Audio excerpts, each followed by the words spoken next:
Oscar Ravichandran எத்தனை படம் எடுத்தார். இவர் வச்சு படம் எடுத்தார், ஊரையை விட்டு போயிட்டார். ஏவிஎம் இவர் வச்சு படம் எடுத்தாங்க, ஆளையா காணோம். அப்போ இப்படி பட்டியல், பெரிய பட்டியல்.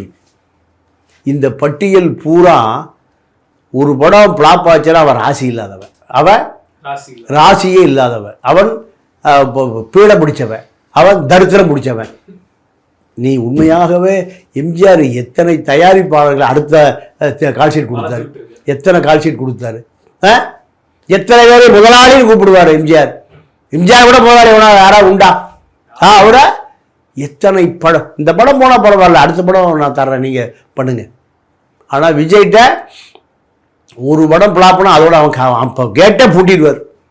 கேட்டை இதான் விஜய், உங்கள் விஜய், உங்கள் விஜய், உங்கள் விஜய், இதுதான். இவரை வச்சு படம் எடுத்து அழிஞ்சு. இப்போ யார் லியோ படத்தினுடைய தயாரிப்பாளர் லலித், அவர் சைதாப்பேட்டையில் ஒரு கேஸ் ஏஜென்சி வச்சிருக்காரு. அவரால் எப்படி 500 கோடி புரட்ட முடியும்? அவ்வளோ கேஸ் எங்க இருக்கு? 500 கோடி? இவர் என்ன நரிமணம் கேஸ அம்பானியோட பார்ட்னரா? அப்போ சரிங்க, இந்த ஜெகதீஷ் பழனிசாமின்னு ஒருத்தர், ஆமா, ரயில்ல டிக்கெட் எடுக்காம வந்தவர் எங்க கோயம்புத்தூர்ல இருந்து. ஓ அப்படியா? 1000 கோடி ரூபாய் இன்னைக்கு அவருக்கு இருக்கு.